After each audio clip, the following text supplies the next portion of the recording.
The next method to solve systems of linear equations will be the method called substitution. In the last lesson, we graphed it to see the solution. And remember, we either had 1 point, no solution, or the lines coincided and all the points on the line were the solutions. Instead of graphing, we're going to use algebra. And again, it's called the substitution method. So we have several steps, as you can see here. We're going to choose one of the equations and solve for one of the variables. And you really want to try to pick a variable with a coefficient or 1 or -1. That way you won't have to deal with a lot of fractions. Then we're going to substitute, that's why it's called substitute, this expression into the other equation. Then we're going to solve the resulting equation because it should now only have one variable. Then we're going to take that solution and again substitute it into the expression obtained back in step 1. And then our answer, remember, is an ordered pair. Remember that it's still two lines. Remember, if we were to graph them, they would intersect in 1 point possibly. So let's follow these steps. And we're going to start out really easy. We're going to solve by the substitution method. So the first step says to choose one of the equations and solve for one of the variables. Well, if we look here, that one is already solved for. In fact, we know exactly what y equals to. They've done half the work for us. So we're going to substitute this expression into the other equation, meaning I'm going to substitute in 5 for y. And I'm going to solve. So I'm going to add 5 to both sides, and I'm going to divide by 4, and I'm going to reduce that fraction. Now, since I know that y is 5 and I now have x, I can kind of skip to step 5 because this one was so easy. I got to skip a few things, and my ordered pair would be 1/2 5. This is exactly the reason why graphing is not the best, because it would be very difficult to read from a graph 1/2 and 5. That graph paper would have to be, I don't know, it would just have to be so accurate. The algebra is just easier. Okay, number 2. Again, we're looking at this, and this equation is already solved for y. It doesn't tell us that y equals to a number, but it tells us that y is equal to 8x minus 7. So we're going to substitute this expression into the other equation.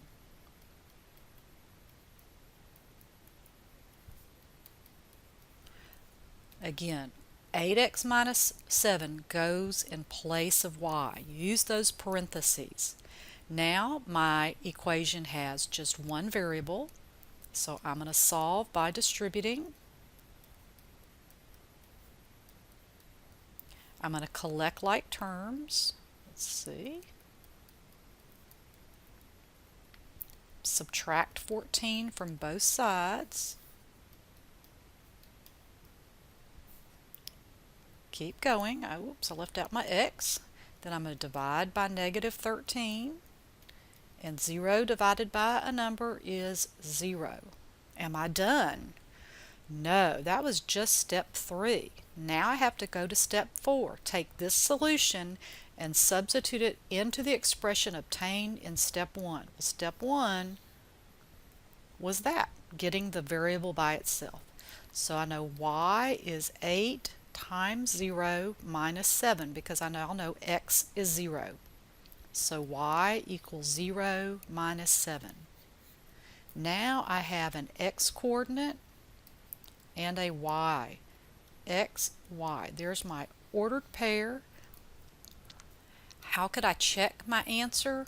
I can substitute in 0 for x and -7 for y. See if it works in that equation. But I also have to substitute in 0 for x there and -7 there and see if it works in that equation as well. It has to work in both.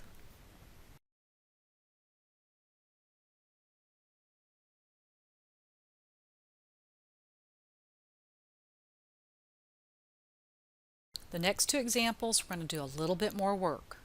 So go back and read the notes.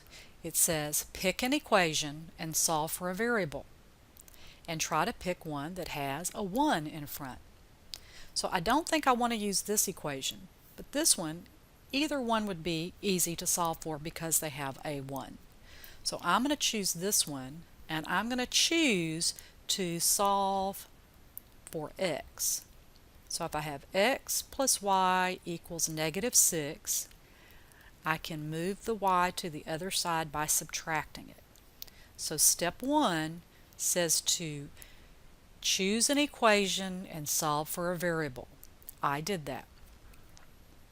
Step 2 says to take this expression and substitute it back into the other equation. So since I've solved for x, I'm going to substitute it in for x into the other equation. Now I have an equation with just one variable. I'm going to solve. I'm going to collect like terms.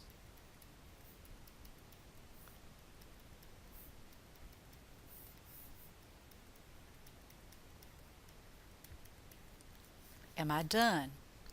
No. Step 3 says go back up here and put in your answer. So I have x equals -6 minus y, and y is 1. So x equals -7. Now I have solved that. I'm writing my answer as an ordered pair. X and then y. Again, you could check it in both of those, letting x be -7 and y be +1, and you would get true statements. Okay, number 4. Step 1. Choose an equation, choose a variable, preferably one with a 1 or a -1. Well, the only one I see that has a 1 or a -1 is that one. So I'm going to choose this equation, and I'm going to solve for x. Now you can choose the other ones, you would just have a lot of fractions. Alright, so I have x minus 8y equals to 1. Move the 8y to the other side. So step 2 says to take this expression, substitute it back into the other equation for whatever variable you solve for. Again, I have solved for x, so I'm going to replace x with 1 plus 8y. Again, checking, I have one equation with one variable.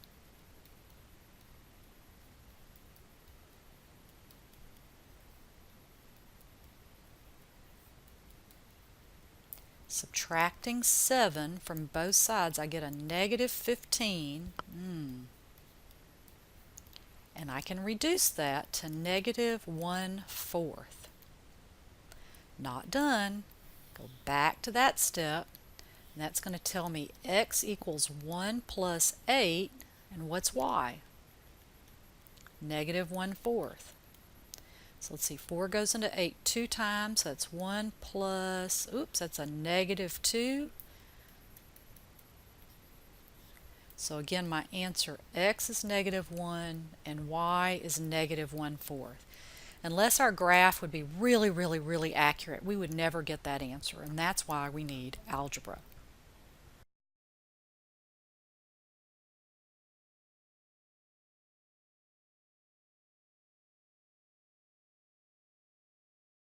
One more. So again, step 1 says look at the equations, choose an equation, choose a variable that has a 1 or a -1. Well, again, my only choice that would be easy would be that one. And again, I'm going to solve for x.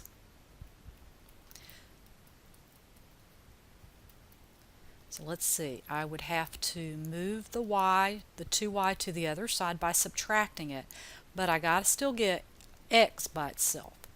So I'm going to divide everything by -1. Then I substitute this in to the other equation. You could have solved for y. I know my example's kind of all solving for x, but you choose the one that's the most convenient. So we're going to have, let's see, 4 times not x, but negative 9 plus 2y. Distribute.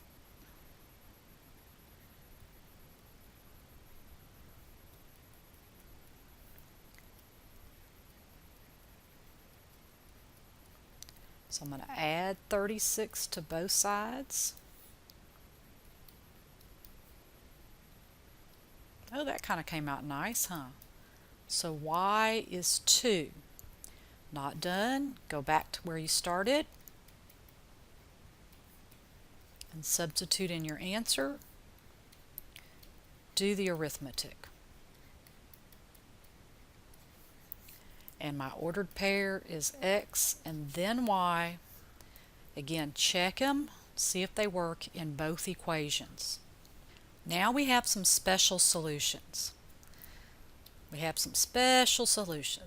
If both variables are eliminated when you are solving a system, meaning your variables poof, go away like magic, there's no solution when the resulting statement is false and it's inconsistent. Remember that? What does that mean? It means that they were parallel lines. They didn't cross. There's infinitely many solutions when the resulting statement is true or they are dependent. They were the same line. Instead of maybe using infinitely many solutions, I said all points on the lines coincided. All of those mean the same thing. So let's look at number 6. It says, choose a variable, choose an equation, choose a variable that has a 1 or a negative 1. Again, that's just to avoid fractions. So I'm going to choose this one, and I'm going to solve for x. So move the 2y to the other side. Then I substitute that back into my other equation. So I have negative 2, and in place of x, I have that. Distribute. Oops, negative times negative is plus. And look at what happens when I start collecting like terms. That is 0. What I have left is negative 10 equals to 7. All my variables went away. They were eliminated. I'm not done. Is this true or is this false? Does negative 10 equal to 7? No. That's false. Still not done. Not answered the question. So I'm asked what is the solution to that system? At this point, you could say no solution. Because the lines are parallel, you could stop there. But remember, that also means inconsistent. Let's look at number 7. Step 1, look at the equations. Any variable has a 1 or a negative 1. Yes, it does. This time I'm going to solve for y, because to me that would be the easiest. So taking this 3x to the other side. Now I'm substituting this in for y into the other equation. So 2 times what is y? Working that out. Collecting like terms, variables poof disappear. Poof disappear. Not done. Is this true or is this false? This is true. What did that mean? It means they were the same line to begin with, so we could put dependent. We could also put infinitely many solutions, or like I think on the other lesson, I put all points on the line. That is the substitution method, step by step.